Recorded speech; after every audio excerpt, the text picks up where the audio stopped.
하나님께서 이스라엘과 처음 말씀하셨을 때 산에서 산이 불타는 모습, 또 그 가운데서 깜깜한 가운데서 하나님이 음성이 이스라엘 모든 사람들에게 들려졌습니다. 이렇게 하나님의 음성이 들리니까 사람들이 무서웠습니다. 이러다가 우리 죽는 거 아닌가. 그래서 25절 말씀에 보면 이제 우리가 죽을 것 같다는 거예요. 그리고 저 큰 불이, 하나님이 저 불이 우리를 삼킬 것 같다고 두려워하면서 모세 보고 우리가 이거 듣기 너무 무서우니까 당신이 듣고 우리에게 말해 주십시오라고 말합니다. 여기서 첫 번째로 하나님의 음성을 듣는다라고 하는 것은 이스라엘 사람들에게 1차적으로는 두려운 일이었던 것 같습니다. 이게 인간의 가장 정상적인 모습이 아닌가 보여집니다. 하나님의 음성을 듣는다는 것은 우리가 들을 때에 두려운 마음으로 들릴 수밖에 없죠. 정상적으로 하나님을 뵌다면 하나님의 위엄을 보았던, 하나님의 음성을 들었던 여러 많은 선지자들이 두려움을 다 받았습니다. 이사야가 두려워했고 베드로도 예수님을 만나고 난 다음에 두려워했습니다. 그래서 정상적으로 하나님의 말씀을 들으면 다 두렵지만 그러나 그것을 두려운 가운데 하나님의 말씀을 들을 때 그게 사는 길이 됩니다. 오늘 우리 삶에서 오늘도 우리가 이 말씀을 듣고 있습니다. 우리는 자꾸 들을 때 달콤한 말씀 듣기를 원합니다. 듣기 좋은 소리를 듣기 원하고 또 사랑한다는 소리만 들으려고 합니다. 그러다가 보니까 우리가 점점 왜곡됩니다. 실제로 하나님의 말씀은 우리에게 사랑의 음성만 있는 것이 아니라 우리가 들을 때 야, 이거 이러다가는 죽겠구나. 이런 두려운 마음으로 하나님 앞에 설 때에 이것이 우리를 살리는 거예요. 우리는 요즘 10계명을 우리 바로 앞에서 했습니다. 10계명을 우리는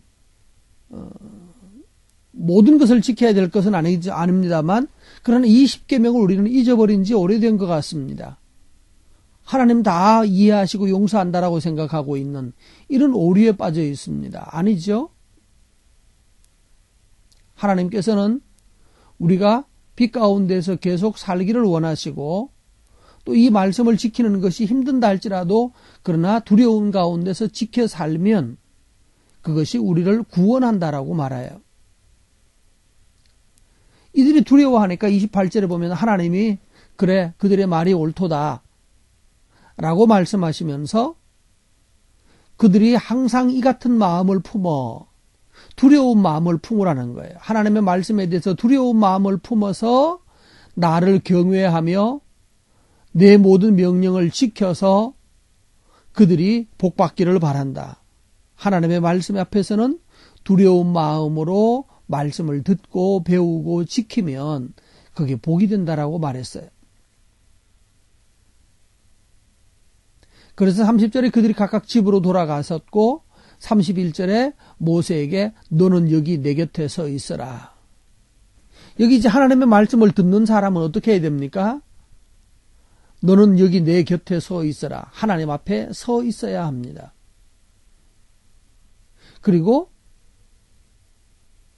그것을 모세가 듣고 배워서 이스라엘 사람들에게 가르치는 책임을 받습니다. 여기 이제 두 번째 문제가 생겨요. 하나님의 말씀을 직접 듣기가 무서웠던 사람들이 선택한 것이 모세를 통하여 듣는 것인데 문제는 모세처럼 옳은 선지자일 때는 참 고마운 일이죠. 무섭지는 않고 그럼에도 불구하고 우리가 알아듣고 쉽게 또 적용할 수 있도록 도와준다면 좋은 일인데 만약에 이 사역자가 엉터리를 만나거나 가짜를 만나면 어떻게 됩니까? 우리에게 사람 귀에 들리기에 좋은 소리, 내 귀에 듣기에 좋은 소리를 하게 되고 하나님의 말씀에 두려움을 빼버리는 달콤한 복음, 캔디 가스펠이라고 그러죠. 달콤한 복음. 그래서 축복 얘기는 하고 있는 그런 사람을 만약에 지도자로 둔다면 그 사람들은 망하는 것입니다.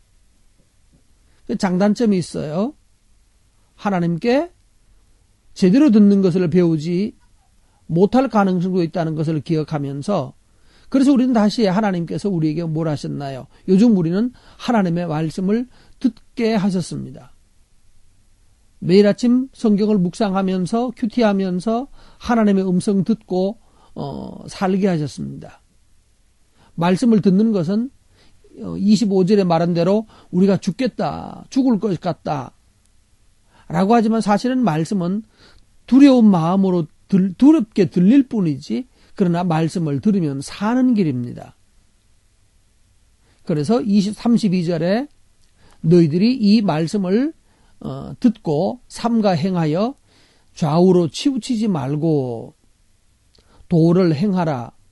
그러면 너희가 복을 받을 것이고 또한 너희가 차지한 땅에서 너희가 오랫동안 장수할 것이다. 길이 살 것이다. 라고 말했습니다.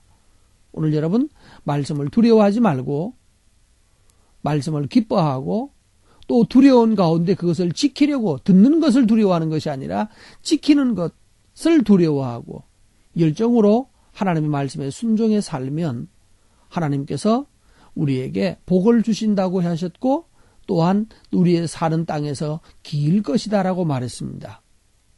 정년의 압박을 받고 사후정의 위협을 받고 이런 상황 가운데서 하나님이 우리에게 차지한 땅, 우리에게 주신 땅에서 너희 날이 길리라라고 하셨으니까 말씀을 순종해서 살려고 하십시오. 사람에게 눈치 보고 내가 어떻게 이 직장에서 오래 붙어 있을까, 어떻게 잘리지 않을까 두려워하지 말고 반대로 그 가운데서도 사람 눈치 보고 말씀을 포기하는 건 잘못이죠. 그러나 말씀에 따라서 말씀을 두려워하고 하나님을 두려워해서 사람 앞에서 더욱 힘써 서 있으면 하나님이 있는 자리에서도 장수케 하신다라고 말씀하셨습니다.